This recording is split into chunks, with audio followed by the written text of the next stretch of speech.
What is up, Nickel City Mafia, Bills Mafia, AFC East champions, number 2 seed overall? You just have to believe. 5 weeks ago, we were 6-6. People were doubting this Buffalo Bills. The percent of making the playoffs was something ridiculous.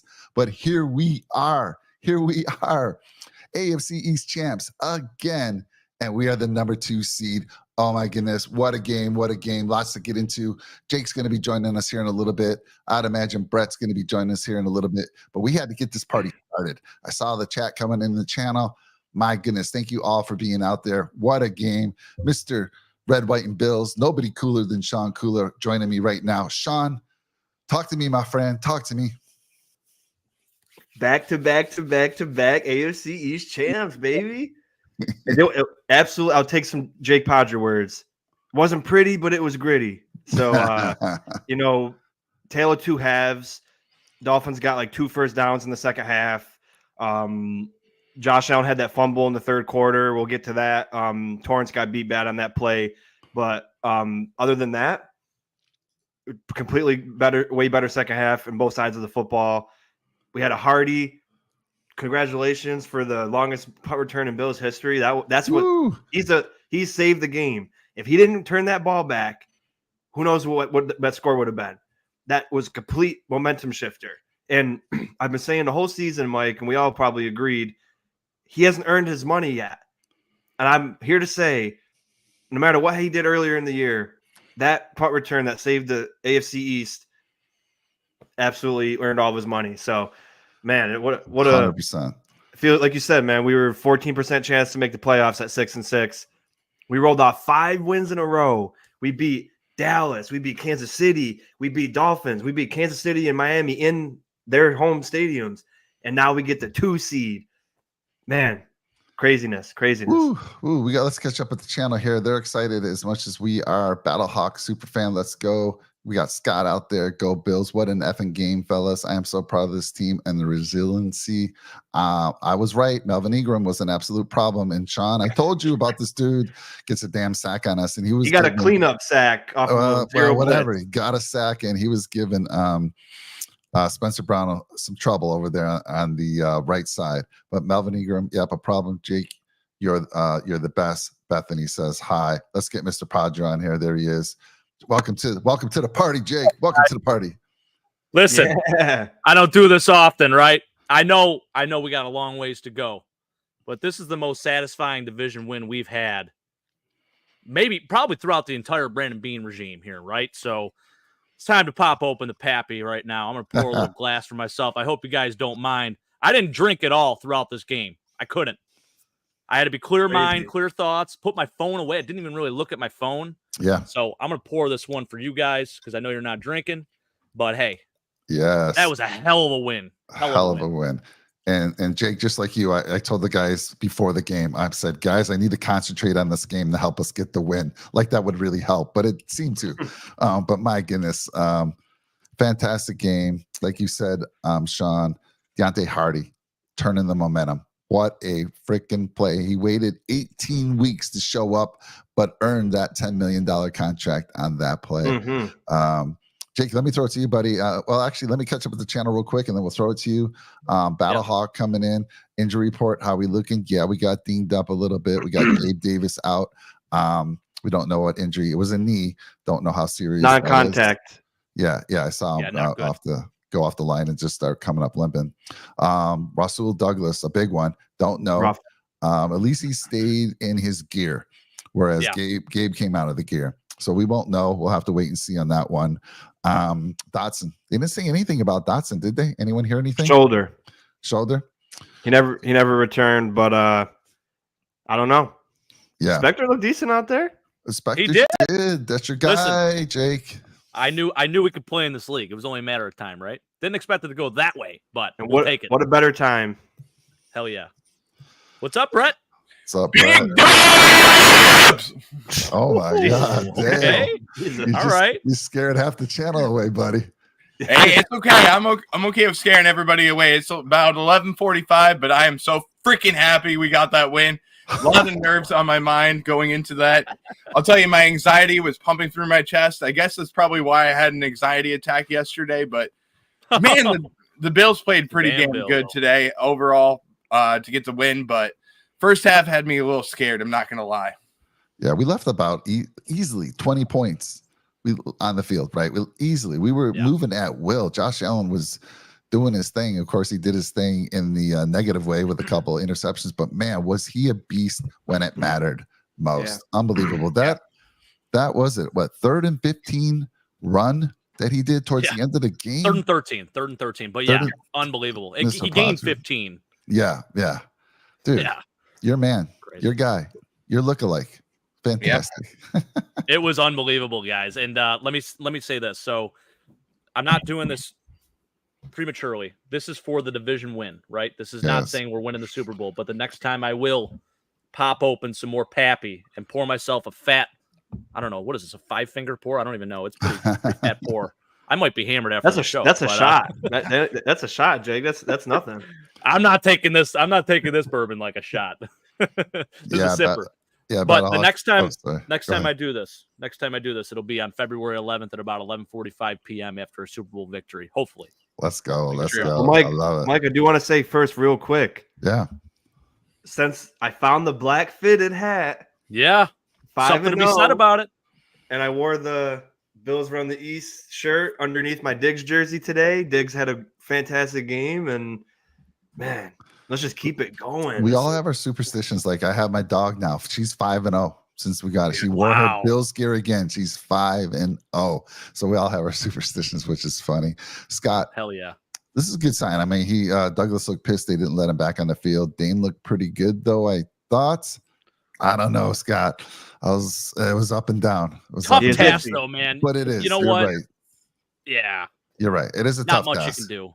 And actually, the penalty that he got there was probably for the best, because if Tyreek catches that, he may be taking that to the house. Probably. So not a bad penalty to get there. You never want penalties, but I will say though, after that missed PI on Knox in the first drive, I said it's okay that you didn't call that, but don't call it on us when we do it to them. Yeah. Either call it on them and call it on us, or don't.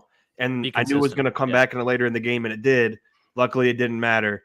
But you got to be consistent. That's all people ask for. If you're going to have someone draped all over Knox, ripping his right arm down so he can't make a catch, when you barely touch Tyreek Hill, don't call it. You got to do it both ways, but it didn't matter because we got the win and we're champs again. Brett, I want to ask you a question because there's a lot of chirp before the game. We got a little text group over here. We got Rick and Tony who are on the channel, and they're kind of chirping in my ear like, this game really doesn't matter. Should be resting players. That's by the way, terrible take, guys. I love you, but what is that? No. I know, seriously, right? Now they're not used to winning division titles, so they don't know how to. Oh, Rick is a Ravens fan. Rick is a Ravens fan, my friend. Recently with Lamar. Yeah. But I'm thinking to myself, no, guys, you can't be afraid to get hurt. Now there was carnage. I said, thank you for putting that out there. But both sides of the ball, both teams had some carnage out there, and we'll wait and see. We'll have to wait and see. But yeah, Brett, do you agree? I mean, would you have rested players? No, right? What do you think? Absolutely not. And I'm not. Listen, I've been a coach. You know, I was not a coach in football, but listen, if you're playing for something on the line, you don't rest anybody. And we're playing for home field in the playoffs, and that matters a lot. Whether you're going to be on the road or you're going to be sleeping at home in your sleep number bed, that's important. So why not play for the division number 1, which you've won for the last 4 years now, and also to be at home where your record is so strong and you're 7-1 this year at home. So that's an incredible mark, and that helps so much, especially with the atmosphere and the fans that we have. The fans have been fantastic, not only traveling on the road, but also the fans that we have at home too. And it's a home field advantage for Buffalo. It's great to see. So I would have played the starters. Yeah, I would have. But if we were down and we were, let's say, down 30 points, then yeah, I would start to pull back and say, listen, you know, we're not going to win this game. We're probably going to have to face Miami at home again. Let's do it that way. But I wouldn't pull the starters if we were in the game. Yeah, 100%. So Rick and Tony, where are you guys? Where are you? I know you're out there trolling a little bit, so I know you're listening. But no, let me just say this for Rick. Rick's been pulling for us. He really has. He's a Raven fan, but let's get it to where it's the Ravens and the Bills in the AFC Championship game. Let's go. I'd love to see that. I want to say, let's see here. Battlehawk saying maybe we see some Elam. Stefan saying I wasn't sure I was going to be able to watch the fourth quarter. And then Ryan, LFG. Ryan, I know you have season tickets. I'm pretty sure, if I recall. So now you got a couple more home games, hopefully. At least one more. Yeah. You're going to be going. And Jake, you're there, right there in Buffalo. I heard from Sean, there was a big storm. What would the weather have been like today if they were playing in Buffalo? It was like mid-20s. Actually, I think it got up to right now it's 34. And there was some snowflakes and whatnot, but it really wasn't too bad. Most of our snow came yesterday. So it really wasn't. I must have shifted. We have snow on the ground, but yeah. Yeah, we didn't get that much. Maybe a couple inches. It wasn't terrible. Surprising. I know Sean got a lot. Yeah, so, I was figuring I was going to text Jake and be like, how bad you get it? Because I shoveled 4 times in like 12 hours. And yeah. They didn't even. The snow started last night at like 4 in the afternoon, and they didn't plow my road until 9 o'clock this morning. That's how bad it's been. So, damn, I was like, they're probably getting slammed out in Buffalo. But no, this is one of the situations where I make the final choice on whether I use my snowblower or not. I said, nah, not this time. I'm gonna save it. I'm not snow blowing. Screw it. Let's let it melt on its own. I'll tell you guys this. This is why we have the edge guys on the outside with Mike and I, and we're the guys that don't live in Buffalo. So we're pretty much setting the tone of how we run our defense. We just play defense, and we just have to worry about the rain, and we have our nice tires on our vehicles that we can drive through the rain and have the wiper blades go off. So you guys have to shovel the snow. We don't have to deal with it. It's good. Yeah, there's a reason why I don't think I could ever move back to Buffalo is because of that. But hey, I did my time in Buffalo and I loved it. And I have friends, family. I have 3 kids living in Buffalo, keeping the tradition going. By the way, Keith, I feel bad for you, buddy. I'm going to send you an invite if you want to come on. I would love to have you on. We're not going to rub it in, but want to get your take about what you saw from your Dolphins team. So I'm sending you that invite right now. I know you're listening. I don't know if he's chimed in yet, but just sent you the invite, Keith. So join us if you can. I know it's going to be tough for you, but we love you. Come join us. Let's see here. What do we got from the channel here? High five, Sean, Mike, and chat. Let's go. High five us all around, man. Let's go. Let's go. Let's go. Yes, yes, yes. There we go. Hey, there it is, baby. Where's yours, Brett? Where's yours, buddy? This is to all the we can't pass and 12 personnel. Yes. Dawson Knox won us that football game with that touchdown. So Battlehawk, he heard you, man. He heard you. You've been hard on him all year, and there he is showing up with some big plays. Oh man, there's a reason I didn't pop the champagne. Yeah, Keith, a few weeks ago I was like trying to get you to say, just like most of the Dolphin fans, they were popping the champagne. You said no, not going to do it. Not until I see us actually win this division. But join us, Sean. We'd love to see you. Not Sean, Keith. I'm already joined. I know, Sean. I'm getting confused with you. Let's see. Oh, he brought the pappy. I did. And again, this is not celebrating. This is not a premature celebration of a Super Bowl. This is strictly for winning the division because the odds were really pitted against us, guys. We were 6-6 5 weeks ago, and we have rattled off 5 straight wins against some pretty good teams. Now, I know there were some in between that were kind of like we should have beat them by a lot more, but at the end of the day, what matters? A W. And I know, Sean, you hate that saying, right? But I think tonight, not this year, was like it was the epitome of our football season. There were a lot of lows, there were a lot of highs, and at the end, Josh Allen, baby, he does what he has to do. Yep. And I mean, shoot, he's Superman. He's Superman. And listen, you can criticize him all you want for his turnovers, but that dude is a hell of a football player. He's just going to keep going and going and going until he literally dies on that field. And that's maybe bad to say because DeMar's out there, right? No disrespect to you, DeMar. We love you, but you know what I mean. I didn't mean it in that sense. Yeah, yes. we got you, sir. We know you would never mean it in that sense. I want to say Big L. So Big L, let's go back and say what Big L said here. 100% agree. I They say it have every to week. stop throwing to Gabe. And Mr. Khalil Shakir showing up again. The man may be the number 2 receiver. Now, look, I still love Gabe, and it's sad that he pulled up. He's a great blocker. I expected him to have a big game today, but unfortunately, whatever happened to that knee, I hope it's not too serious. Yeah. Let's see here. We got a lot going on in the chat today. Let's see. Battlehawk says, Keith, wish we could both be winners, but we can't. Yep. Yeah, that's a tough one, man. Can't wait till next week, says Ryan. Hoping I get a couple more games. Yes. Maybe Jake, you think you're gonna get somebody gonna gift you a ticket or two here? That would be awesome. Timmy and I were already talking. If the Bills do indeed host a home AFC championship game, we are going for sure. Doesn't matter. We're going. And that's possible. I don't want to think too far into the future, but there is a possibility that happens if the Ravens get kicked out. Okay. Where's Zach? Is Zach at your house? I hope he was at your house tonight. No, he wasn't. He was not, actually. He called out McDermott last week for not being gutsy and going for it. Zach, are you finally happy? Are you finally happy? Because he did. He did. There he is. Hey, Keith, man. Keith, brother. Thank you for joining us, man. I don't know. Keith, you don't have to do it, Keith. What's happening, guys? You're a trooper. He's a hell of a sport. He really is. He really is. I'll tell you what. I watched the AFC Championship, Bills versus Chiefs, with Chiefs fans.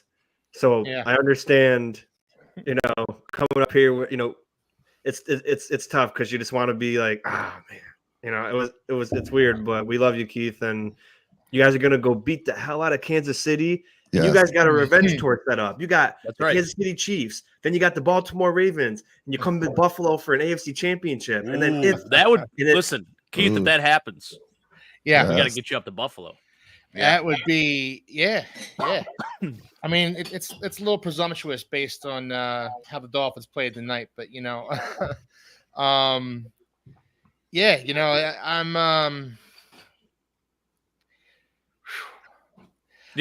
I'm on here right now, and I'm kind of at a loss for what to say. It was just a rough game overall, and I'll also say this: had the Dolphins have won this game, had the Dolphins have found a way to pull this out in the final minutes there, it wouldn't have been a deserved victory. The Bills gave the Dolphins every chance to win that game, and it would have taken every ounce of luck in that game for the Dolphins to win it. 100% though, man. And you guys fought hard throughout the whole entire game, and even though you had a 3.5 game lead on the division overall, you guys are a team that's going to be very tough to beat in the playoffs. So go out there, beat Kansas City, and then we'll see. Yeah, we're rooting for you to beat Kansas City. Listen, 100%. Please beat Kansas City. Yeah, you want us to take care of Patrick Mahomes for you, don't you? How many? Now, go ahead. Mike, about, I don't know, 3 or 4 weeks ago, you said, are you going to pop champagne on the show when the Dolphins were up 3 games there? I said no. And, the Bills were down. They were losing to the Broncos. They were barely beating the Giants. And I said, there's more to this team than meets the eye. I've been saying it all along. The Bills caught fire right when they needed to. And the Dolphins choked in December like they always do. This isn't necessarily a surprising result for me. It's devastating, but it's not surprising. Yeah, I hear you, Keith. And again, thank you we're not looking to rub it in. No, I know. We love you. If it was the other way around, for a while there, I didn't know. I'm like, oh my God. I think Brett was like, guys, I'm not going to be on the show. When we were down, I think it was 14-7. He did guys, say that. I don't think I can be on the show because I'm afraid of what I'll say. Mike calls us out. He's not afraid.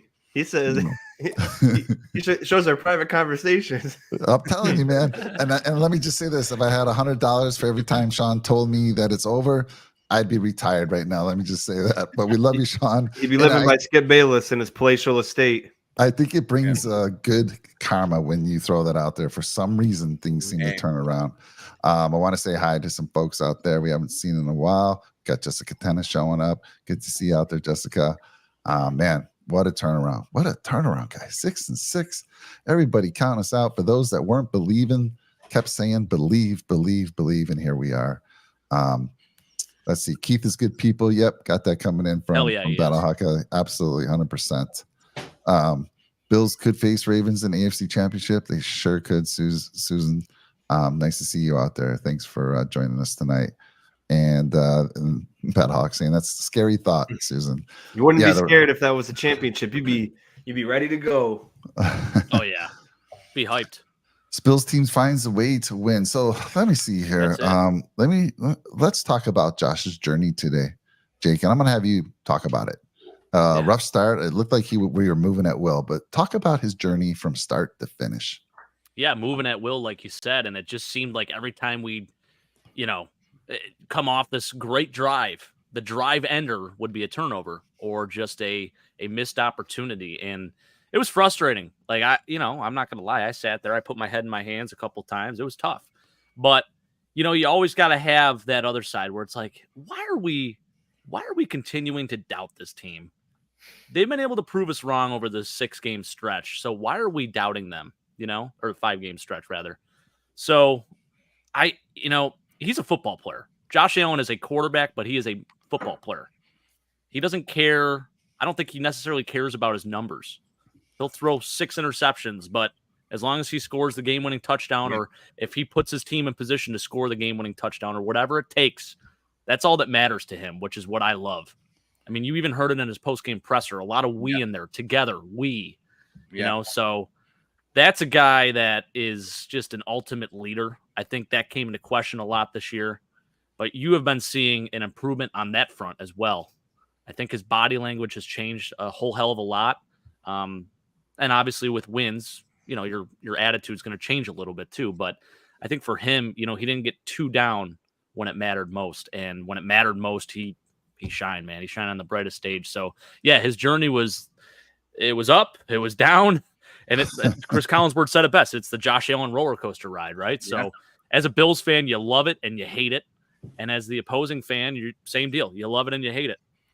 Yeah. And unfortunately for us, he pulled it out. Dude, I mean, 30 for 38 today, 350 yards, 2 touchdowns, 2 interceptions, and a fumble. It was costly. I thought the second half, he really turned it on outside of the fumble. He was Superman. I mean, he made things happen when they shouldn't have happened. Like, this guy put it into his own hands, and it paid off big time. So I'm just so proud of him. So happy for our team. Keith, you got a hell of a team still, man. You guys were banged up today. Like, you were missing a lot of key players. Hopefully they can get healthy and get back. Hopefully you'll get Raheem Mostert and Jalen Waddle back at the very least. Yeah. And honestly, you guys were running the ball very effectively. I loved the play call, the design, a lot of the stuff that you did in the first half. And I think in the second half, the Bills made some good adjustments. But for whatever reason, Mike McDaniel seemed to kind of go away from that. Frank Smith, I don't know what they talked about, but there were certain things that that were working that they didn't continue in the second half. So I'm not sure why they didn't do so. But all in all, man, I'm fired up, feeling good.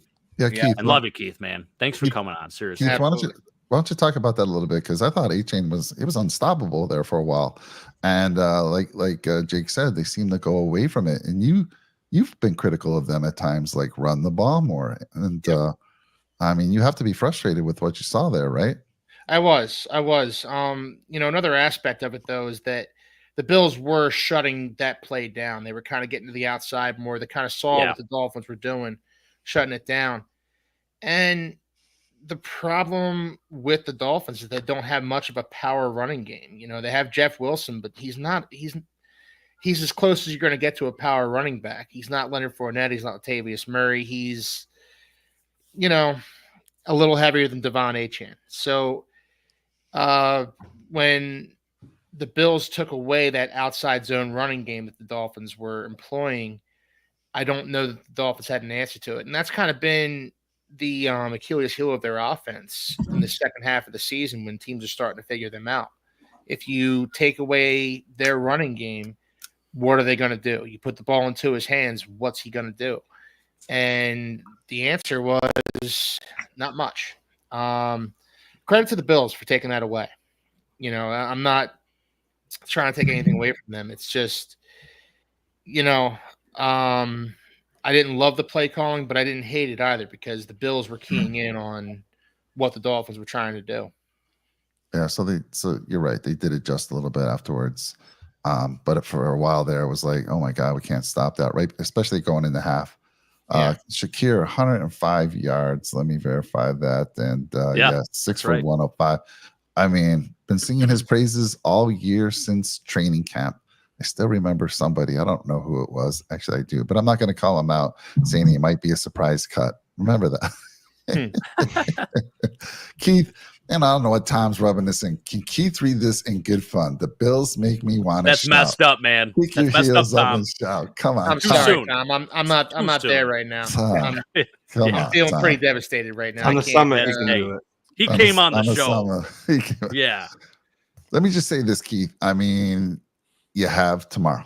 You do have another week. And the Bills got a lot of help today as well from the Tennessee Titans, surprisingly. Yeah. Taking down the Jaguars, which locked in a playoff spot for us. So truthfully, I was actually cheering for the Tennessee Titans in that game. You were what? Because I felt as though it was a foregone conclusion the Bills were going to make the playoffs anyway. Yeah. And I wanted the Dolphins and Bills to kind of be on an even playing field here, where they're both in the playoffs and they're just playing for the division. If the Bills are playing for a playoff spot and division simultaneously, that makes them a more desperate team. They're going to dig a little deeper, go a little harder. In my mind, the Titans actually did the Dolphins somewhat of a favor today by taking the Jaguars out of this. Keith, that's a good point, Keith. I have a question for you because before you came on, before the game, there were some of the guys on a channel that Rick and Tony, they're chirping me up here on chat saying both teams, this game doesn't matter. They should be resting players. What's your thoughts on that? No, I don't like that at all. You play to win division. This was for the division. This is for the second seed. This is for potentially 2 home games before. And if somebody trips up with Baltimore, then you have 3 home games to get to the Super Bowl. You don't rest your players in this one. This is the last game you want to rest your players in. I think an argument could be made like Eagles and Cowboys. Maybe they could have rested their starters today, just because, just because the Cowboys are playing the Commanders. The Commanders aren't a very good team. The Eagles could have potentially rested their starters, and they did in the second half. But Dolphins, Bills for the division, no. You play it out. You play it to the bone. Totally agree. Sean, let me throw it to you. I mean, how'd you guys do? Your O-line, who you've been just supporting all year long when everyone else kept saying they were struggling, they're not having a good game. You're proving people wrong. What'd you see today? Well, minus that when Torrance got beat on that sack fumble, that was the only bad play of the game. I mean, people are going to call out the zero blitz when they got beat on the zero blitz. You're not going to beat a zero blitz with protection. That's impossible. So minus those zero blitzes and the one Torrance play, they've just been doing what they've been doing all season. They've been dominant. Driving down the field at will every single drive. Even when we turned the ball over, we just at will just moved the ball down the field. Granted, they were missing players and they kept losing players during the game, but we can't control who's in front of us. They did what they were supposed to do. Again, Torrance had a bad rookie rep against a guy who wants $35 million a year as a defensive tackle. So, he lost that one. And, other than that, I thought they were exceptional. We'll see when the tape and the grades come out, but I thought they were absolutely amazing. So I don't have any complaints. From first watch, I'm very pleased. Give them an A. I don't know about everyone else, but that's what I saw. And again, zero blitz. You have unless you call a max protect with a one route, you're not going to block that. And it's 8 to 5. 8 to 5. Yeah. I mean, usually the only thing you could do is get the ball out very quick with shallow crossers or slant routes. And you saw when Melvin Ingram got that pickup sack, Josh was trying to roll out and run around it, and you can't. And then Baker was a free rusher, came through, tripped him up, and then And then Mike's favorite player came in and got the sack. And I was shaking my head. I was like, Mike's going to say something. I know. I was so pissed I at was you, waiting Mike. for it. I was like, he's going to say something. I know it. But yeah, they did an exceptional job. Dawkins is fine. He just had I don't know how he had gloves on. He got his hand cut up. So he went back out there. And you know, what's his shout name? out to Ryan Vandermark. Yeah. He held his own, did man. pretty well. Yeah. Yeah. Sean, even last night when you had Shake Money join you guys on the Ruthless Show, who did he talk about? Melvin Ingram. He was had no asking choice. Miss Finn. He's like, Miss Finns, who was it we signed from the Chargers? That edge rusher. And they finally got to Melvin Ingram. He's like, yeah, he's been a Bills killer. And look at him show up again. Well, how about putting Melvin Ingram in man coverage with Dalton Kincaid? Oh, hilarious. You're not gonna should have been fired for that. You're not I gonna was You watching weren't that lying with my about wife. that. I was watching that with my wife, and I said, "What the hell are you doing, guys?"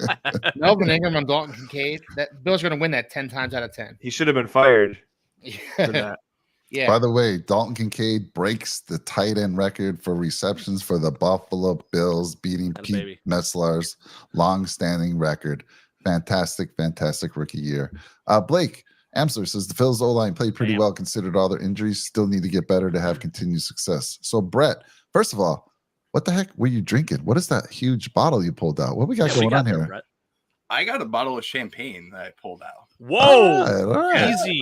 He's Don't celebrating. curse us now. I just did Pappy. I mean, Pappy's probably a million times more expensive than champagne, probably a little more fancy, but still. You can celebrate division wins. Yeah, that's You're okay. right. You- Well, you're that's not, what I'm doing. You're not looking past. You're just Champagne, though, celebrating is- tonight. You got to pop Right. something. I Brett. love that, Brett. Brett, It's just but, like Drake says, you got to pop champagne. That's how you do it. Fair enough. I So, need Brett- I need warm milk to calm my stomach down. Oh, that's We get funny. some milk now? So, Brett, talk to us about the D-line and the defensive side of things. Sean talked about the trenches on the O-line. What about the D-line? What'd you think from them? Well, I'm going to start off with the guys that I was hoping would have a bigger game in Leonard Floyd. He needed a sack and a half to get a roster bonus, and he didn't get it, which sucks. But he would have hit $1 million bonus. But overall, I think the defensive line played very well, and I'm going to start with a guy that played incredible, which comes down to Daquan Jones. He was the man that set the tone in the middle of the field, and he was able to get into the backfield, get a couple of tackles, which was very important. And then I also thought that guys like AJ Epinesa and Greg Rousseau did a good job of containing the edge too. We didn't see a lot of sacks in this game, but I do think that number one, as you can see, we got to power up a little bit, but as you can see that they did a good job of just containing Tua and not allowing him to get outside, even though there's a one play that he did get outside. They did a good job of just being able to, number one, stop the run, but then create third and longs, which were important plays for the Bills. And then they capitalized in the back end with a couple of key interceptions too. Yeah. Let's see, Nathan. No, Nathan, we can't do that to Keith. Come on now. He already said he's not going to This man is the best damn sport I've ever seen in my entire life. He's coming off a heartbreaking loss, and he's joining us tonight to share his thoughts. Nathan, we cannot do this. You know what? The Bills are number one. The Bills are number one in the AFC East. In the AFC East. AFC East. Yes. Right. AFC East. Listen. I will give you that. I'm not gonna. I'll give you that. Hey, I'm gonna say this real quick though. Shake Money, if you're listening now, you owe me a victory cigar, so I expect that delivered to my house personally because you only live about 30 minutes away from me. I expect. Why don't you guys meet up and have a drink and you can smoke that cigar with them? There you go. Trust me, I will. Hey, didn't Miss Finn make a bet too? Did I hear she was going to go through a table or something if they lost, or was that? Oh, maybe I'll talk to her about that. I can't remember. Her volume was a little low. We got Trev coming in from Ireland. Trev, it's cheers, very yeah. early morning for him. Let's go, Buffalo. Hello, guys. I'm on break here. What a freaking win. Not pretty, but job done. Now on to next week. Yes, sir. Tom's saying I'm sorry for starting that, Keith. Yeah. Come on. No worries. No worries. How many times is Cook going to drop a wide open touchdown though? Oh, brutal, man. Yeah. Brutal. it's the second one this year, right? Yep. Yeah. In the 6 game stretch that we've had, he's dropped 2, one against Philly and one against Miami, and we didn't get no points off of that. Then the next play was the strip sack, I think, and it's rough because that play alone could have changed the entire game. Like the outlook of it, and then missing Diggs on a 90-yard touchdown after he burnt Ramsey like a piece of toast. Like, you got to hit those, man. Like, you have the strongest arm in the league. Yep. You got to be able to float it to him when he beats him that bad. There's no way you should overthrow that. But that's what I was speaking to earlier, Sean, when it came to the luck factor, because James Cook dropping that touchdown pass, Josh Allen overshooting Diggs. The Dolphins were lucky to even be in that game. The Dolphins are lucky to even be in position to win that game later on. Yeah, I will say, I feel like they said they had 100 yards rushing in the first half. They did, and then they finished with like 102 yards rushing. And when I was looking at their stats, Achane had 56 yards and he had a long of 25, so with 10 carries. So it's like they had that one big play, and I think maybe McDaniel was like, "Oh well, they're starting to stop it. We should rely on Tua." And it seems like he does that. He tries to put the ball in Tua's hands more when maybe just don't give up on the run. And again, this defense, if we could switch the defense more, Mike, only gave up like 2 first downs in the second half. They, even without Rasul Douglas, they had a game-sealing pick, and just pressure in Tua, making him get off his route, his mark, and disrupting the flow. So it seemed like Mike McDaniel and Sean McDermott were battling all game, and where McDermott would typically fail this year, McDermott finally stepped up. So I was happy about that. And you guys still got a great team. You're going to have Waddle back next week. You're going to have Mostert back next week, and with the way Kansas City's playing, as long as you guys don't turn the ball over, you guys will probably win this game. You guys can beat that team. Absolutely, you can. We could. And there's time to talk about that. But honestly, tonight is your night. It's the Bills' night. They beat the Dolphins fair and square. They outplayed them. The better team won. On Tuesday's show, we can talk about how the Dolphins can beat the Chiefs. Tonight, the Bills beat the Dolphins. Let's, Keith, you're a man of character. Appreciate you, Keith. Yes, sir. We love you, man. Seriously, you are an unbelievable human being. Seriously, really are. I'm hurting right now, Jake. I know you are. I know you are. Hey, all class though. Seriously, I'm going to tell you guys this. I guarantee you, of all of us, the only person that would come on a show after a loss would be Keith. And the 4 of us as Bills fans would not be on the show if we lost that game. And if we were on Keith's channel. What do you mean? No, I'm saying if we were going on Keith's channel, we wouldn't do it. I'm just saying it's hard to do, especially with all the love that we have as fans. I mean, it would be so difficult. But Keith, man, I got to respect the sportsmanship, man, and say that you're an incredible man, number one, for coming on the show, swallowing the pride and everything of losing and everything. It's tough. I couldn't do it. I mean, it would break my heart. I'm a passionate Bills fan. It would be hard. Brett almost didn't come on tonight. After I wouldn't come on tonight. No. Yeah, I'm just saying from my perspective, I wouldn't come on. But listen, I know damn well, I would be on, but I would probably be a little bit more silent. I wouldn't be the same chirpy self that I normally am. But listen, I mean, Keith, I appreciate that for being on. Man. I'm just gonna say this: out of all the teams in the NFL, I hate the Bills the most. I always have. We understand why. Since the 90s. And this rivalry, if you want to call it a rivalry, has been kind of reignited over the past couple of years. And there's going to be a lot of battles between our teams coming up. Yeah. I agree. So, when if the Dolphins ever win, I'll try to be as grateful to you guys as you guys have been to me.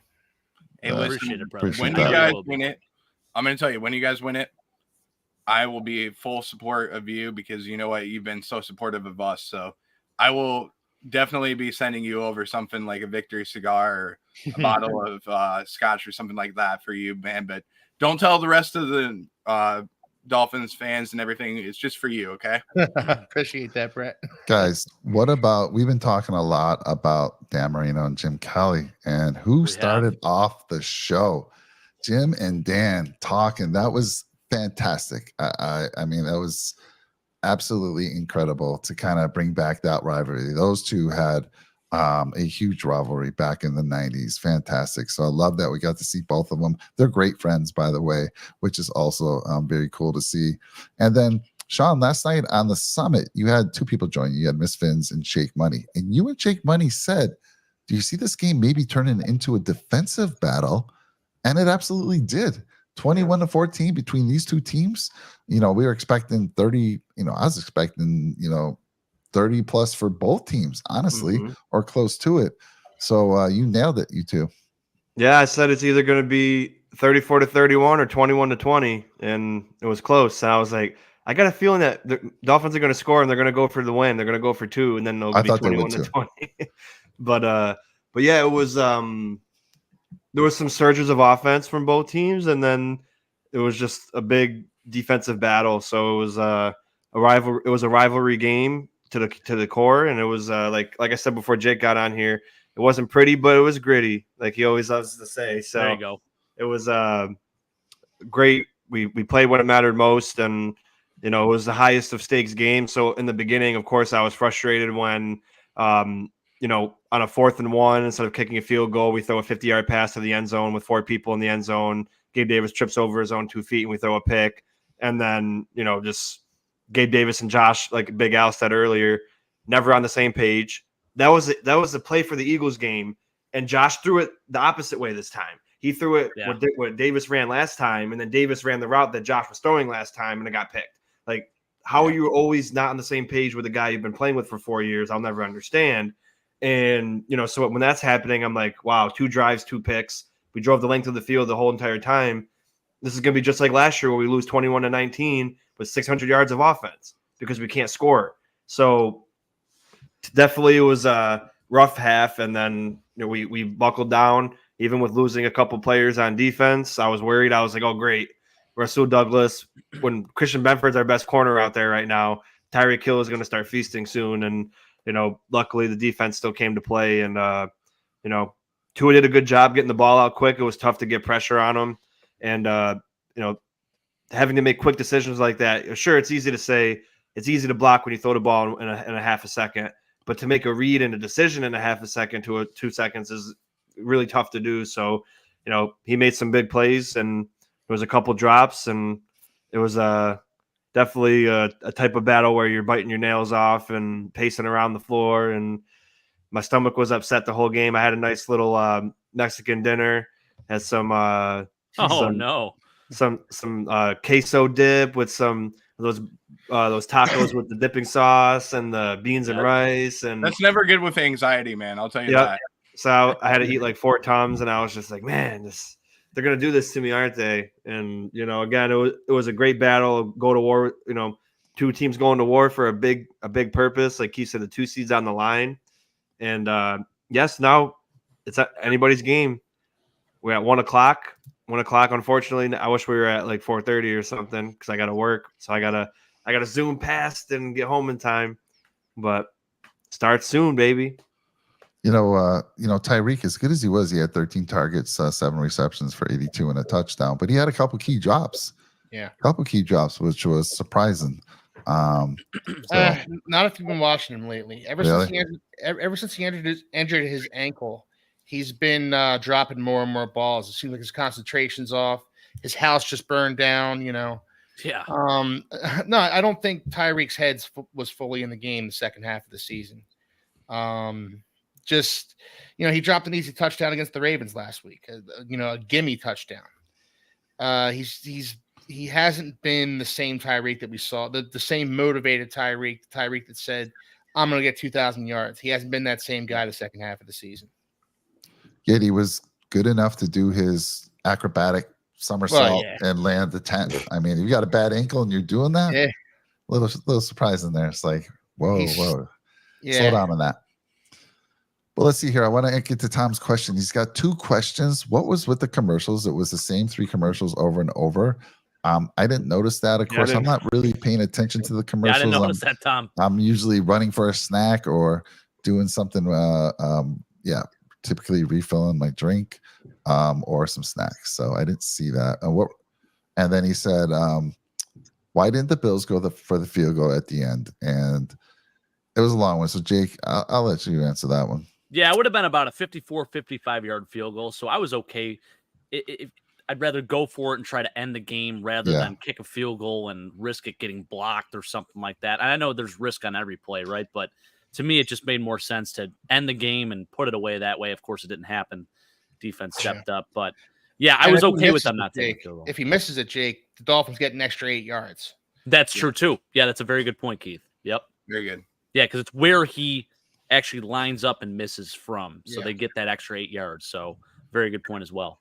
And the other reason to this point is that the Dolphins had 1 timeout in that situation. So after that play, it would have been the 2-minute warning.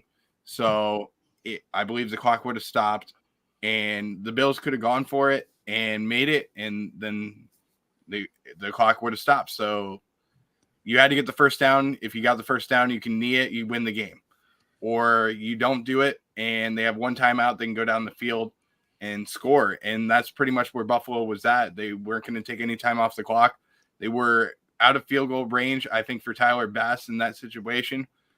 He might have made it. He might not have made it. But I wouldn't trust a kick in that situation where you could be at midfield and the Dolphins could go down the field easily on 1 play and score.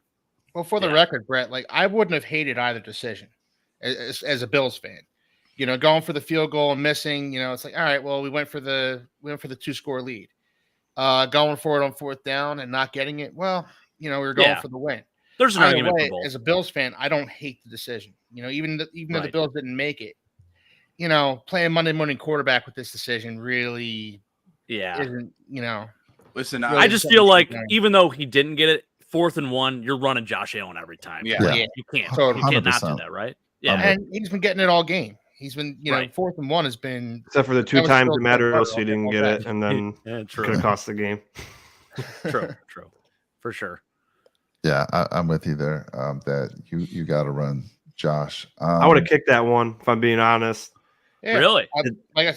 The game is over if you make the kick. We paid Tyler Bass. We paid Tyler Bass top kicker money to kick 20 times a year. And we also pay Sam Martin to punt too, so we could have punted in that situation. Well, I wouldn't have liked. No, I'm glad we didn't do that. Yeah. I think I would have kicked it too, Sean, but I didn't hate the decision to go for it on 4th down. I wouldn't have hated the kicking. Just that's one of the situations where whatever decision you make, you just put all your weight behind it and say this is what we did. Yeah. Well, the reason I hated it was because you guys already stopped it previously on the last time we tried it. And then instead of just trying to be how we normally do it, they try to jump them off sides first. So then they got to get position better, and they got to, the line's just waiting. It's just a guessing game. And then we wasted a timeout, and then we go to line up and do it again, and then you miss it. All we do is the same time, you go to the left. Don't you think eventually people are going to start overloading to the left, and then you're not going to make it anymore? Like it happened twice within the span of 2 times trying it in a row. Maybe go to the right one of these times. Maybe throw off the defense when they're all forcing you to the left. Go to the right one time. So, I mean, or at least do what the Colts did last night. That throw in the flat wide open, only you catch it instead of drop it like the guy did. So it's just, again, I liked always going for it with Josh with 1 yard, but if we already got stopped previously on the last drive or the last time we tried it, doing the same thing, maybe try to do something differently this time because it's coming. And that's the only reason why I hated it, because I do love to run with Josh with 1 yard because you should always get it. But we didn't get it twice in the 4th quarter. And, I know missing the field goal would have gave you 8 extra yards, but I mean, it's 8 yards. So we really just you could have midfield. It's a risk either way. You miss the field goal, you get 8 yards, you get the first down, you win the game. If you make the field goal, you win the game. But I just wish that when we went for it, we changed it up instead of just going out to the left. I don't know. That's just my 11-year-old was telling me. He said, "Dad, you should be kicking the field goal." So Jonah was calling it out. And Z-Bell, did you all forget we That's won? Ian. That's Ian, Mike. Yeah, Ian, we didn't forget. It was a perfect game, Ian. It was a perfect game. I'm sorry.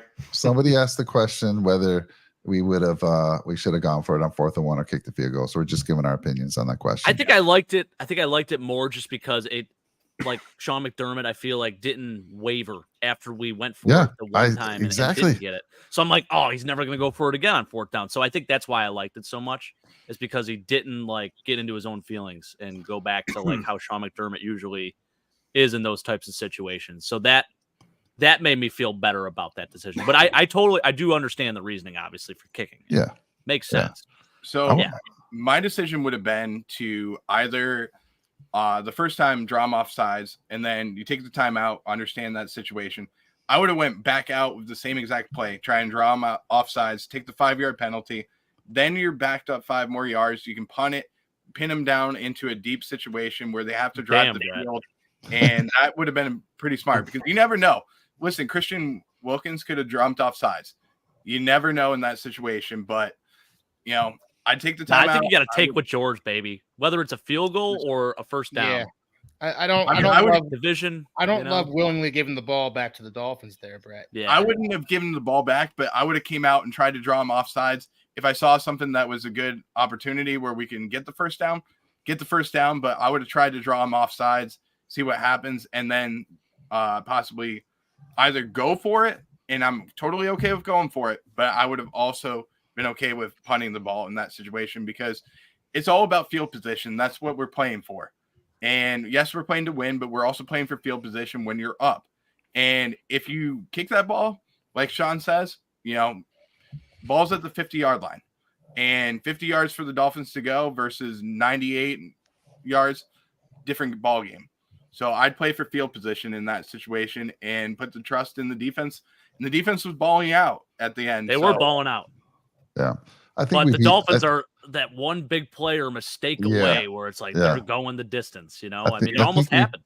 I think we beat that question to death. That's why I say 48 more yards. I'm okay with it, because I think that there's a player on the Bills that can definitely stop them from getting a 98-yard touchdown. Let's keep the party going, guys. We beat that one to death. Come on now. Let's get it rolling. Come on now. Let's get it celebrated. Let's go. There's a party in here. Hit that like button. I'm going to start trying something new. I always look at our likes and I'm like, man, our likes are way down. What's wrong? It's free.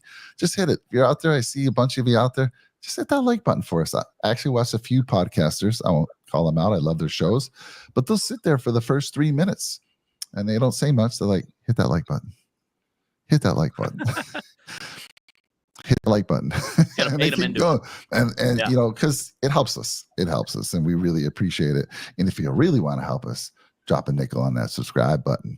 And we appreciate it. Hey, how about this? Yeah. This would have been a great play call. Puna Ford up the middle, baby. Ooh. Yeah, right? Or, yeah. I would have liked to see Fournette. I would like to see Fournette do a few more. Pop the champagne, CMB. Absolutely. I think Brett has popped the champagne. He's got a bottle going, a full bottle. He's drinking out of the bottle, man. I don't know how much you know about bourbon, but I did have some Pappy 15 just as a division win celebration, not as a premature, hey, we're winning the Super Bowl thing. All right. Listen, 1 week at a time, but we're happy about this one. You can get some Louis for that. Let's look at some numbers. And I think you appreciate that, Tom, saying 14 watching, only 11 likes. We had a lot more than that initially. So let's go. Get those like buttons going for us. Let's go. Let's look at some numbers. Let's get into it here. Let's see. The problem is I drink too fast, Mo. That's the problem. Wow. And I don't want to keep pouring more of that. Let's see here what screen we want. We want this one. We'll share it. Let's bring it up. Let's see with the 5 of us how this looks here. Oh, there we go. All right. Yeah. I'm sorry. I got to get that comment off so we can see Keith's pretty face. As a matter of fact, to be respectful. Hey, look at that. Got to be respectful to my man here. All right, let's look at some numbers here. Let's start with Josh Allen. Again, 30 of 38. Talk about efficiency. Fantastic. 2 of those went for picks, but still 359 seemed like he was moving the ball at will. The Bills were. He was sacked 3 times. His rating 101.6. I wish they had the QBR, but they don't have it. I would expect that to be pretty darn good as well. Josh Allen, you saw on the ground running the ball. Let me increase this just a little bit. Check out the Thurman Thomas jersey there, by the way. Add it to the setup, guys. Where is it? Oh, look at that. Is that Thurman autograph? Thomas jersey. It is. It actually says 2LP boys. Much love, Thurm. I don't know if you can see the helmet. Just to the back. That's a signed Thurman Thomas Bills helmet. Nice. Love it. So, yeah, nice. We're going old school today. So there you go. Josh Allen, leading rusher. This is like old Josh Allen right here. Leading rusher here. 15 carries, guys. 15 carries. Holy smokes. Seriously. Let me bring this back down because they usually break it down for average. There we go. Yeah, 16 carries, average 4.5. James Cook. What about the running game with James, man? They shut that down pretty well. I thought we might be able to take advantage of that, Brett, but we weren't able to. What's your thoughts on that? Well, I would have had a 5-way parlay today, and I would have hit on that 5-way parlay if James Cook would have had 61 yards or more in this game. The biggest things that the parlay had, which was number one, both of the linebackers having 3 or more solo tackles, James Cook hitting a 13-yard run or more, and then Josh Allen having 35 more rushing yards today. And then I missed on the last one, which was James Cook with more than 61 yards. Sucks though, but I think the Dolphins did a very good job in the interior of stopping James Cook.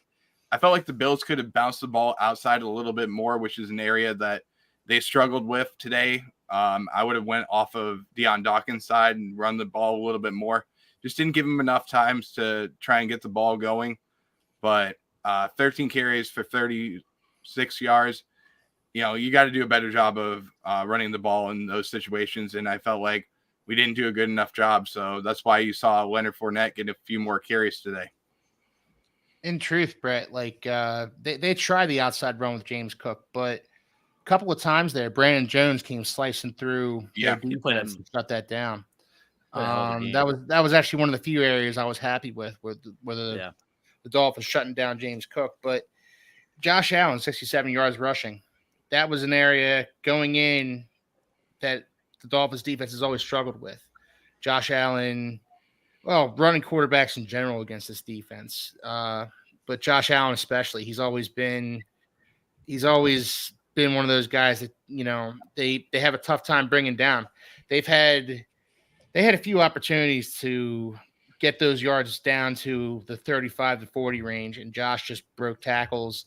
That 15-yard run at the end of the game, would have been a first down anyway because of the illegal contact on Jalen Ramsey. But that 15-yard run that Josh Allen had at the end, there were 3 or 4 opportunities for the Dolphins to shut that down, and Josh Allen just ran through all those arm tackles. Yeah. Yeah, which guys? So there's Khalil Shakir again. You throw him the ball, you're almost guaranteed a reception. 6-6. It seems like every week, if we throw it to him 4 times, he catches it 4 times. And just love what I'm seeing from that young kid. And again, keep using him because every week now, especially going into the playoffs, I think he could be your number 2.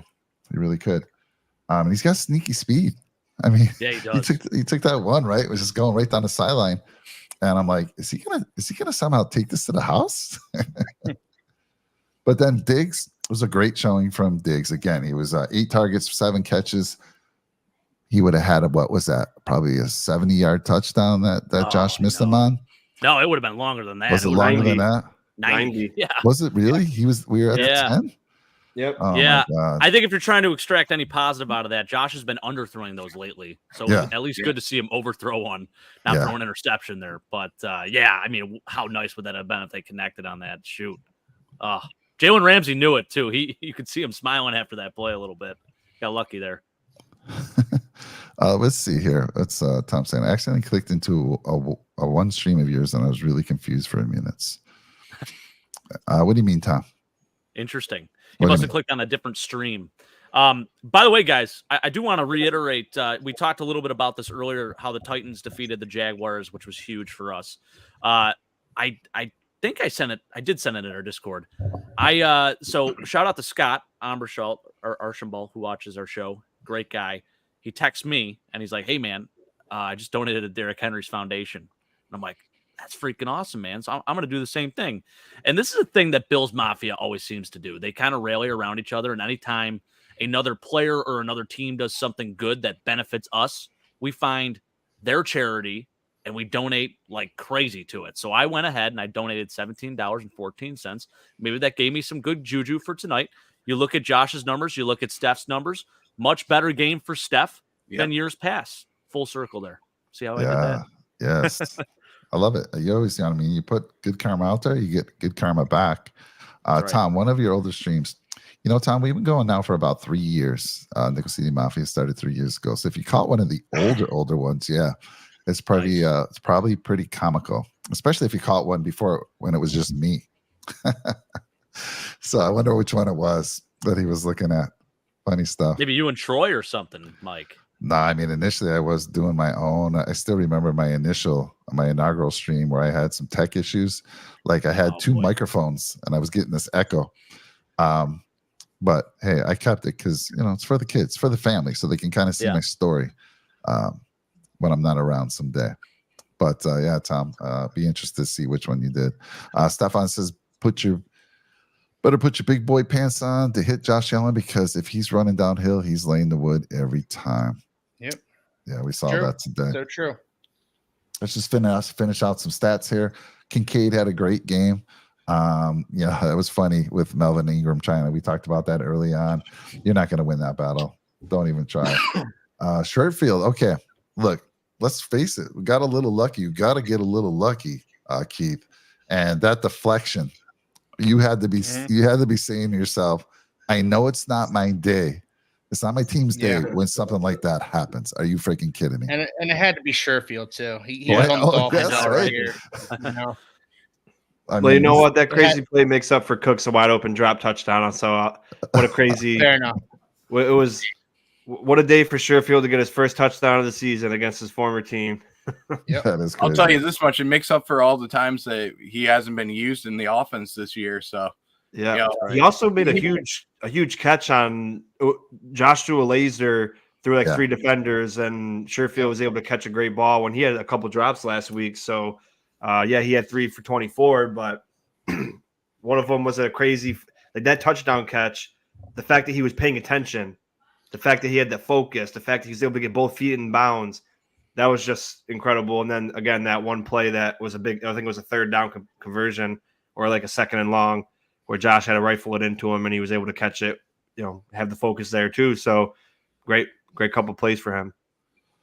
Yeah, I like that. So right before half, obviously you saw the Bills get stuffed, not stuffed, but a nice pass over the middle, tackled at the 1 yard line. And McDermott's like going in there. They ask him going into the locker room. He's like, yeah, you got to throw that into the end zone. You absolutely have to throw that into the end zone. But for a split second there, I thought Ty was going to get over the goal line. I thought he had the angle, but man, what a hit. Who was it that hit him? What was it? Jerome Baker. Was it Baker? Jerome Baker. Yeah. Should have been calling for him flag to be. Too. Yeah, a lot of people were calling for that. I didn't see that at first. I reviewed it. I'm like, all right. Sure. It was a hell of a play by him, nonetheless. I don't gave think him a concussion. It did. I don't think he was intentionally trying to do that, though. You know how that goes, though, Jake. Was Poyer trying to intentionally hit Calvin Ridley on that 3rd and 25 in the Jags game that won in the football game? No, but they called it on him. So it was that one for sure was a head-on-head, and then whoever was the second guy that hit him wrapped him up. But hopefully he's okay next week. He took a hard hit, so I know it. Yeah, let's talk about this, guys. I had a very great moment here. So when this happened, by the way, what a boot by Jake Bailey. Unfortunately, he's not going to see that in the net average. I think it was like a 71-yard punt in the air. He outkicked the coverage.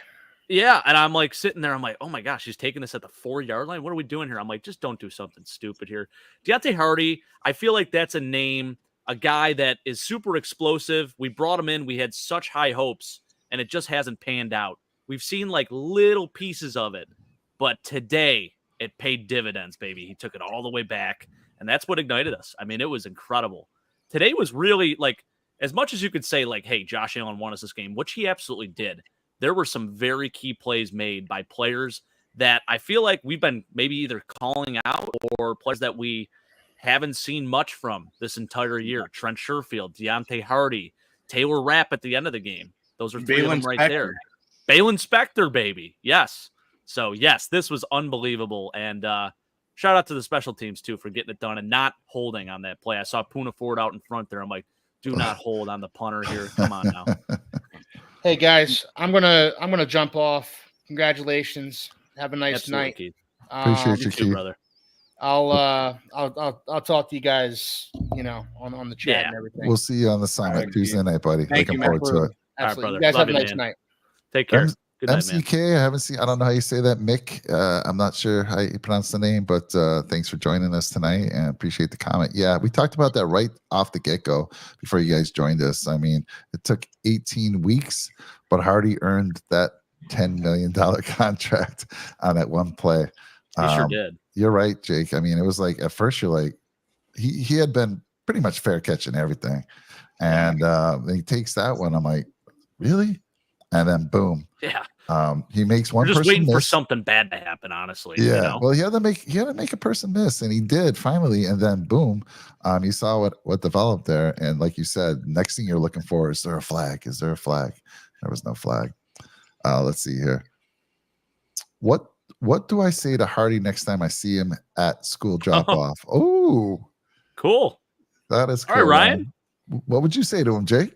Man, I would give him a big ass hug. I would just come in hot and be like, hey, man, I hope you don't mind. This is for yesterday. Boom. Just, get right in there. I'd find out what type of cookies he likes. Get some cookies made for him. Get him some sponge candy. Actually, just bring him some sponge candy. Some of the finest chocolate you'll ever have. He could pack it. I mean, shoot. Yeah. Probably won't do anything for him. He could put on a few pounds though if he needs to. Hey, listen, he's pretty short. He's 5'6", so yeah. Listen, like $150. Yeah. So it's not gonna hurt him, but I mean, you could do like the Christian McCaffrey thing in training camp where you get him a thing of Oreos and see if he'll sign him for like a glove or something like that. There you go. Look at this. Look at Melvin Ingram with a hat, 1.5 sacks, guys. And oh my God. But which one of you guys were talking bad about Apple? I think I heard it last night on the Ruthless show. Everybody. Shake Money. We're talking bad about. He was like, Apple is our bad apple. Guy has an interception. Fantastic. That was a gift. Fantastic. It was a good play on the ball, Sean. Come on. It was. Credit. I think he had a nice... he stood in the same spot and Josh threw it right at him. That wasn't a good play on the ball. He knew what what Josh was gonna do. He got beat. All right, Tom's saying if we beat the Steelers, who would we play? I'm not sure we would know. So it depends. We would play the highest remaining seed. So it depends on who wins that. So if I'm doing a playoff simulator in my head, hypothetically, right now I'm sure the Chiefs may be favored over the Dolphins. So if the Chiefs do beat the Dolphins, we would play the Chiefs at home. The Texans and Browns are playing against each other as well. But it is literally it's whoever is the highest remaining seed. So Chiefs are 3, Texans are 4. Chances are I'm sure both of those teams are favored. So I guess we'll see what happens in those matchups. But yeah. Yeah. So let's see here. What else we got there? Yeah. All right, cool. We're caught up on the chat. Again, I want to appreciate everyone that comes out and joins us each and every show. It means a lot to us, and it just makes the show so much more fun. Again, let's get some party tunes going here. Let's go. Let's go. Let's go.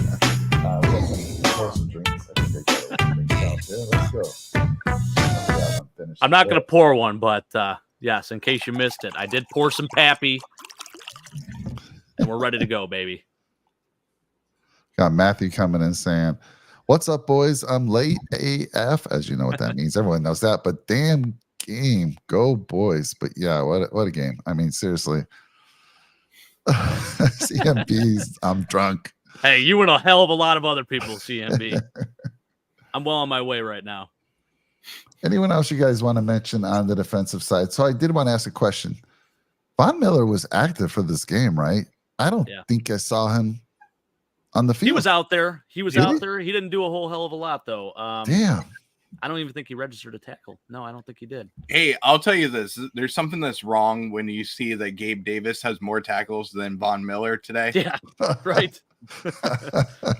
Right. Oh, very true. And our guy, Taylor Rapp, getting a nice interception at the end to end it. Christian Benford with a nice one early in the game. Of course, Eli Apple and Deshaun Elliott get an interception over on the Dolphins side. But special teams, like you said, Jake, was very good. We didn't get to see Bass kick a field goal, although we debated whether he should have on that one play. Sam Martin only had to kick the ball one time. That just shows you how well we were moving the ball up and down the field. Let me look at some team stats here. Let's see. I thought the refs, what do you guys think? The refs pretty much let the game play. I don't think there were any key penalties that were like game changers. And I thought they kept the flags in their pocket most of the time. Do you guys think that as well? I'll say this. Alex Kemp, I mean, he's had the most penalties for a referee to a visiting team. And I felt like he did a very good job of not only covering the game, but he was very fair in his calls. Much better than Brad Allen last week. So I can't go wrong with anything. There wasn't any questionable calls whatsoever. I felt like, overall, the penalties were pretty fair. And, I wouldn't be upset. I give him and his crew a grade. Yeah, I love it. I'm looking here. Man, I'm shocked here. I mean, it felt like we were moving the ball at will, which I said that multiple times, but here we are. We had 26 first downs. Oh, my goodness. Total plays, we had 77 to 48. Dominated in total yards, almost 200 yards more. Both of us had 9 drives, both teams. Yards per play, the Bills had the edge, 6.1. Passing yards, obviously, more than doubled what was happening over there on the Dolphins side. And Josh, I mean, other than those 2 INTs, just had an incredible game. Incredible. 30 of 38. Are you kidding me? Let's see here. Rushing attempts. The only thing that really hurt is just the fact that he turned the ball over twice in the red zone. And actually, if you looked at it, it said it was like our first, maybe it was 33 touchdowns to like 1 turnover in the red zone this year for the Bills. He hadn't had a turnover in the red zone this year. Yeah. So, I mean, that's extremely impressive in itself. So that, I mean, if there's any takeaway, maybe those are the negatives there. But Mike, yeah, I mean, it's as good as it gets, man. He put it short-term memory there, came out and just dominated in the second half. So outside of those plays, fantastic job. Look at the time of possession. Again, we were marching down the field, up and down the field, and just self-inflicted wounds preventing us from getting points. Again, I feel like John, should have been 20 more points on that board? At least, maybe? Yeah, I agree. Yeah. 30, I mean, if you just looked at the stats alone, you would have thought, like, wow, this is a freaking blowout. But yeah, I mean, like if the Diggs should have been a touchdown. There's no way you should miss that. And then the Cook touchdown, that's at least 14. So, if you don't count any more after that, it should be at least 2 more scores, 34-14. But hey, I mean, maybe there's always next week to make those plays, and I'm sure Josh wants that back. And you can't be perfect, of course, but man, that would have been electric if that Diggs play happened, man. So I have a hypothetical for you, Sean. Sure, because this is a good question. So obviously, we know that Lamar Jackson is the front runner for MVP, but had Josh won this game, minus even the fumble in the red zone and maybe one of the interceptions, maybe he only has 1 turnover today, does he then become the front runner for MVP? Or is there no chance in hell? Like, he could have played a perfect game, thrown 6 touchdowns, and he's still not going to win MVP. Well, to the people that their opinion matters on the MVP, it wouldn't have mattered because you even look at Dak Prescott today. Dak had 4 touchdowns, no turnovers, and he finished the year with 36 touchdown passes and 9 picks. And it didn't change for him either. I personally think, you could still argue Josh, I guess, but the turnovers is what's going to kill him. Definitely. But to have, he had 2 touchdowns today. 44 total touchdowns, 44 total touchdowns this year, which is trounces anyone else in the league by a good margin besides like Dak. He definitely was the most valuable player on our team, and I could be fair and say Josh had a down year this year, and he still had 44 total touchdowns. So I think it would have validated for us as fans that, say Cook caught that touchdown, he connected with Diggs, and I think there was turnovers on those 2 drives too that might have happened because of that. So he would have had 4 touchdowns, like 500 yards passing, and and he would have been 34 or 32 for 38 with 500 yards and almost a perfect passer rating probably.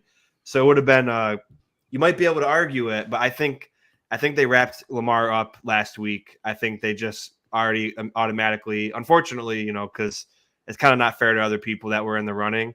I think they wrapped it up for him last week, but I do got a feeling that our boy's going to get maybe a different kind of MVP if everything goes right. There we go.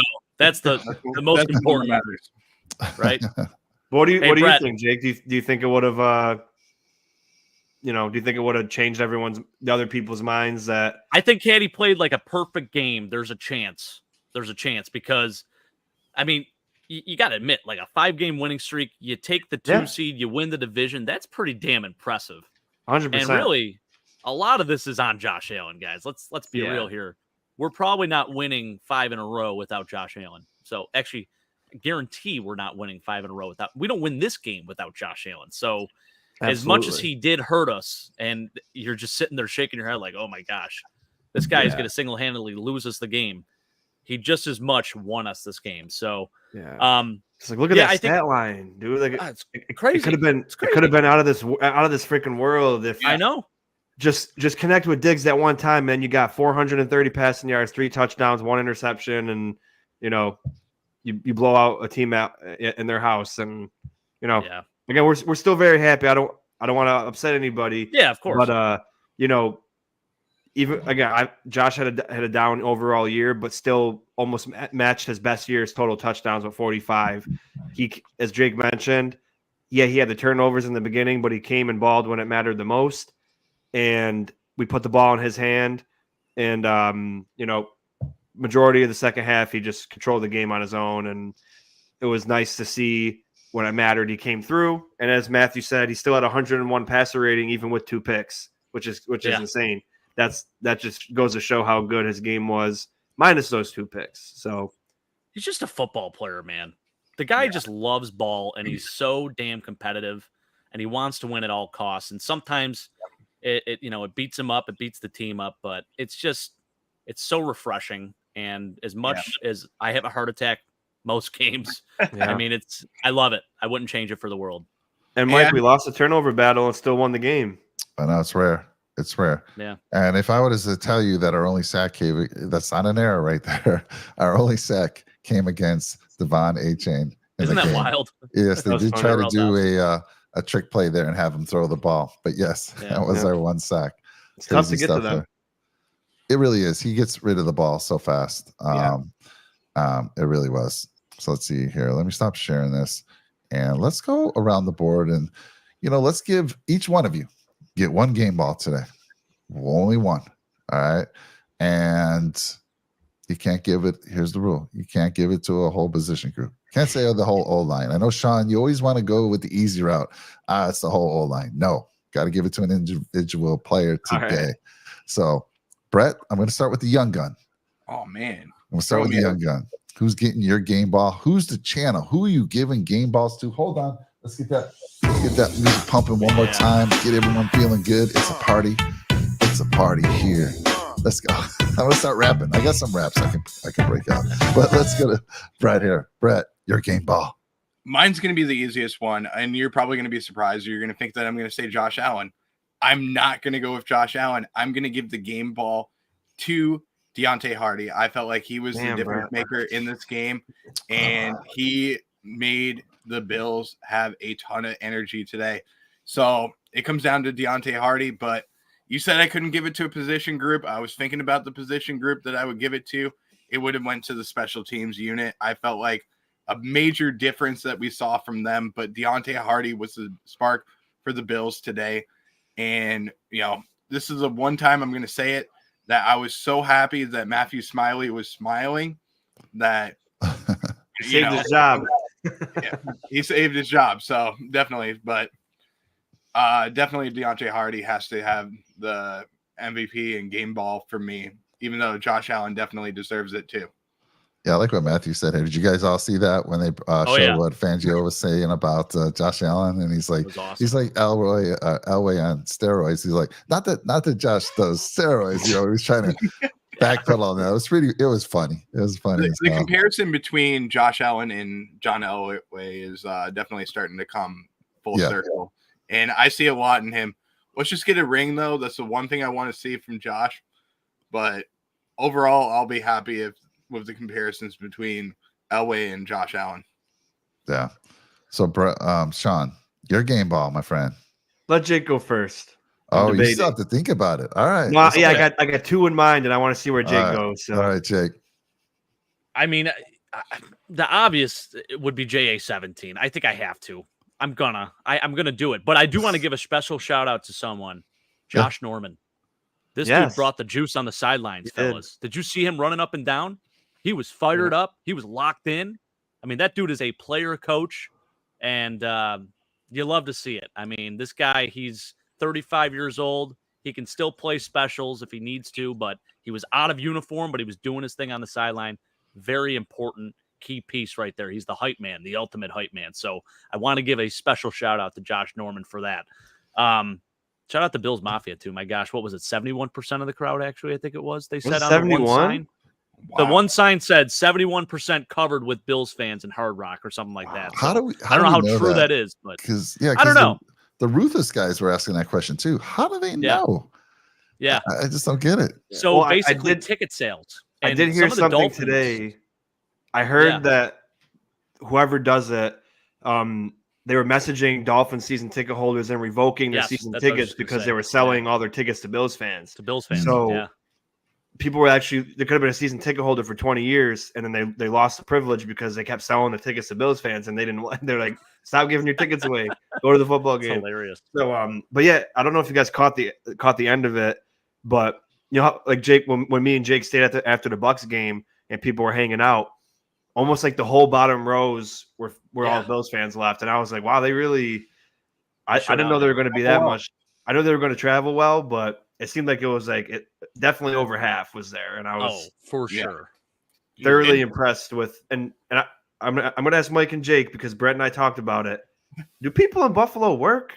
Because they've been there since Wednesday. So how the heck do they all get there from Wednesday to Sunday? It's a valid excuse for PTO to go watch a Bills game. It is. My boss even told me, he's like, "Listen, you're going to the game." They'll ask, like, "Going to the game? You putting in some time?" Boom. See, that's why I need to be in Buffalo because it's just that's what it's all about. Like I'm in a city that's just got fans of all, like you can find every fan base in my area for baseball, football, basketball. There's no set anything except for maybe college. Everybody likes Syracuse, but man, like I just want to be able to be in that environment where it's like, you want to take some PTO to go to a Bills game for 4 days? Hell yeah, let's go. Oh, it's acceptable. It's actually encouraged. Yeah. Actually, I don't know. I don't want to put words in my boss's mouth. Maybe I am, but he said something like we'd shut down for a week or something like that. Because I mean, we're right there. So there's getting away from it. Yeah. I don't know if that I will gladly take time and not get paid or anything just to take a full week off of work to celebrate a Bills Super Bowl victory. There's been a lot of stories of people losing their jobs because they call in sick. They don't have sick time, but they call in and they're sick, and then they're seen on some video because they're at the game or they're at the tailgate doing something crazy. Boss is like, "Didn't I see you at the game?" I'm going to call in sick. Come on now. So we got CMB saying Hardy. We got Matthew Reger. I hope I'm saying that right. He's saying Sherfield. I love that pick as well. Against his former team. Yeah, I love that as well. And then Lady Rider. I like that name. That's a cool name. Are you a motorcycle rider? Let's go. Very cool. So let's go to Sean for your game ball. Do you got one? Yeah. You go. Because I still got two. And you know. Okay. I don't want to use one as a special if you're going to pick them. So I'll let you go. So mine came down to Khalil and Dawson, right? And just because I feel like you said there's been recently people have been saying like they don't really appreciate Dawson Knox enough, and he showed up. But mine's going to go to Khalil Shakir. I've been saying this all year since the beginning of the season. We even did a video. Why is no one talking about this man? And here he is now just showing up game in and game out. So Khalil Shakir, 6 catches, 105 yards, was so close to a touchdown. 3 yards away. I thought he was going to get it. It almost looked like he was like, I'm just going to go out of bounds. And he's like, oh, wait a minute. I got a shot at getting it. And then he tried, right? If he would have just turned it upfield, he would have easy touchdown. But Khalil Shakir, my friend, 6 targets, 6 receptions. He's a magnet. Just throw him the ball, and you're pretty much guaranteed a reception. Mike, you need to take your victory lap on social media, on YouTube about this, because you've been saying it since preseason. So you got to start bringing them clips out and then posting all over and be like, people were talking about cutting Shakir. I've been calling. I was picking it since preseason. Let's talk about it more. But all right. So yes, my boy. Yes. There you go. Ever since Jake shipped us these signs, yes, he's been balling. I mean, it's only been a week, guys. I love it. High five. Let's go. Yep. And no, it's just he had missed a lot of time this year. And a lot, like Mike said, a lot of people are kind of just forgetting that he's a weapon, and they think like he's taking away from Kincaid when in reality, I want both of them on the field too. Like they're both, really good weapons for our team. So why would you not want them both on the field? Big play. He got tackled pretty short, and then he was able to muscle through and reach over for that touchdown. That was the kiss of death. And then I do also want to bring up Sean McDermott. Again, I said it on the show, on the pregame show, on the root of the show. We've, especially me, I said if we miss the playoffs, he's got to go. Well, he must have been listening to me because we made the playoffs. So now you got to keep going from here. But from that article to the team looking horrible to poor decisions that cost us games, he really bounced back as showed some outstanding grit and resiliency as a person and a coach. And these guys believe in him, and they had believed in him the whole year. So we wouldn't have won 5 games in a row if it wasn't for that faith in him. And of course, I still want to see more. Like we're in year 7. Like let's get to the Super Bowl, and then we could talk about McDermott. But we're just getting started. We've been here before, but I just wanted to give him credit because without Rasul Douglas, without your starting linebacker, we were able to clinch the game with a pick. Oh, and did you guys notice Micah Hyde didn't play today? Because I didn't even realize it until after the end of the game. I was like, I don't think Hyde played at all. No, he played a little bit. I thought. Did he? Was in there. Yeah. I never noticed. I just always saw Poyer all over. I don't think Hyde did anything though, because I just really. Oh, he was doing a lot of dime today. Yeah, because I didn't really notice him, and I was just like, he wasn't inactive, and I saw Rapp on the field a lot, and Poyer was making plays, so I was like, maybe he got the day off. But so I noticed they moved Jordan Poyer down. So in the dime, they moved Jordan Poyer down almost like he's like an extra linebacker, basically. Yeah, that was which a great I idea. love, and they had to because really, I mean, when you're down Tyrell Dotson, not saying he's the best in coverage as it is, but like, you got Balin Spector out there. That's that's a mismatch written all over it. So no, I love that they did that. It was a great idea, the dime. Yeah, but I just wanted to give him a little bit of credit because when I'm hard on people and they do good things, I still give them credit. Just like Spencer Brown, Sean McDermott, again, he took a lot of flack and well deserved. And again, two things can be true. Talking bad about McDermott earlier in the year, he deserved it. And just like it doesn't make it wrong back then. He deserved it then, and he deserves the credit now. So let's go into playoffs. We got a revenge game against Pittsburgh from when they beat us in week 1 a couple years ago, even though we beat them after that. But let's get another win against Pittsburgh, and let's see, baby. Definitely. Tom, I love the idea. So I have a question, Lady Ryder. You said you're Tom's girlfriend. We have a couple Toms, and I always get confused. I know Which Tom one? Gallagher boy, and I think this is the Tom, and hopefully Tom, I'm right here. You actually wanted us to do a charity event last year. You actually were the one who kind of spurred that to get going, and we did it. We did it this year, so hopefully you saw that as well. But yeah, Lady Rider, Game Start, Total Nail Bender, for sure. And Galaga. All right, it's Galaga. Okay, I was confused because I don't think that's not Tom, the other Tom out there. That's not. We have a lot of Toms. We have a lot of Toms. Well, we have two, but they're so key. They've been with us for a long time, and very cool.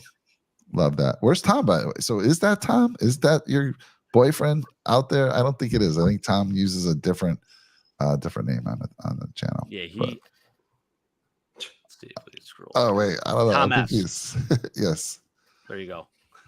There it is. Yes. Cool. Well, yeah, Steelers next week. Let's celebrate this win. It was huge.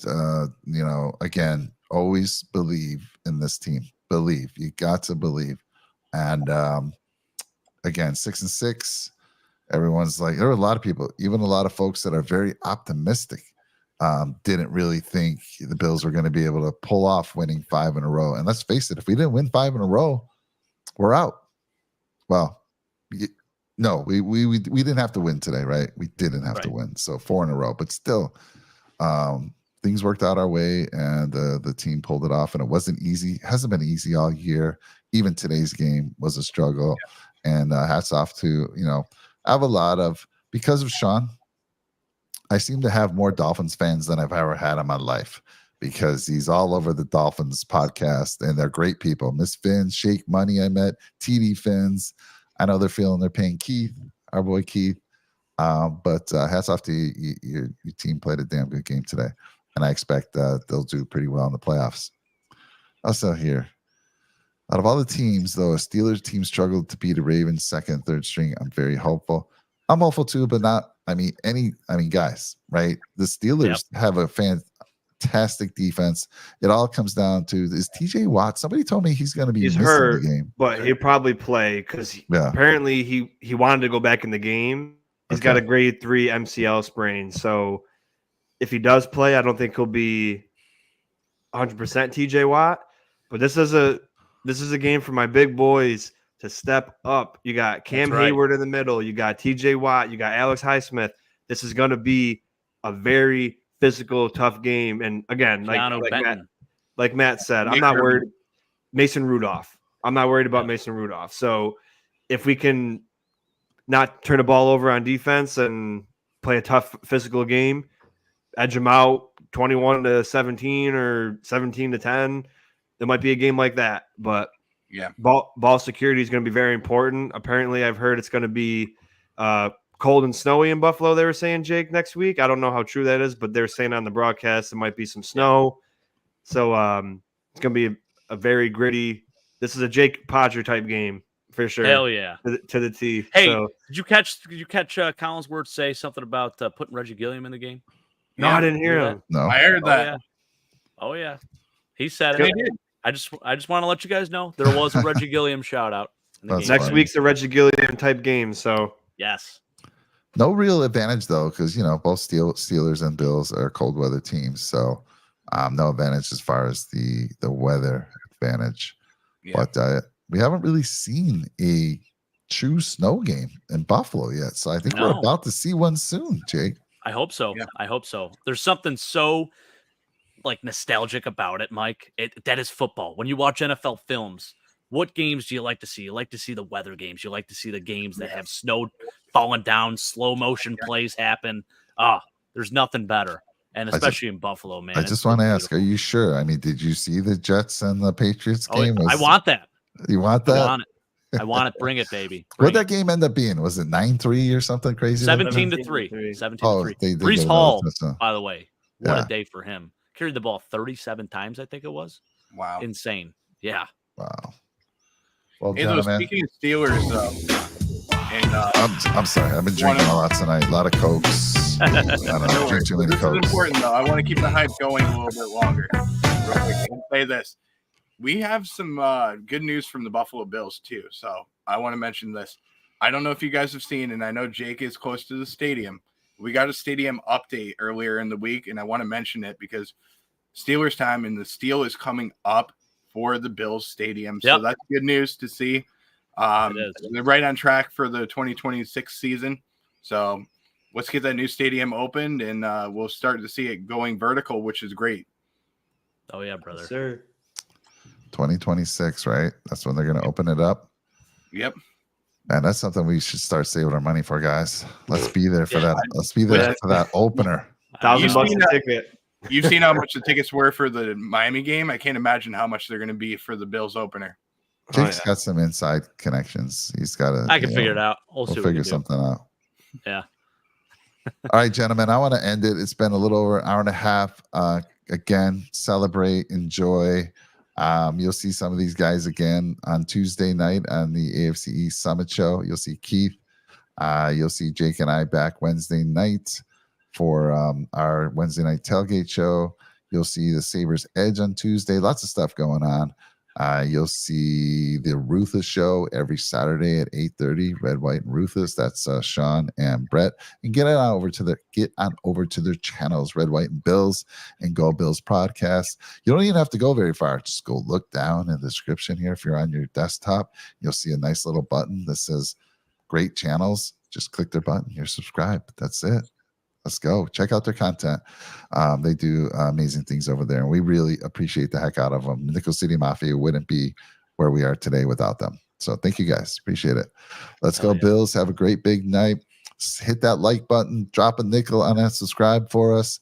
Let's go. Let's start getting those. 2024, Jake. Let's start getting more likes, right? For as many people that view this and stay with us, we got to have all that many likes at the very least. Amen. Absolutely. Amen, Mike. All right, guys. Good night.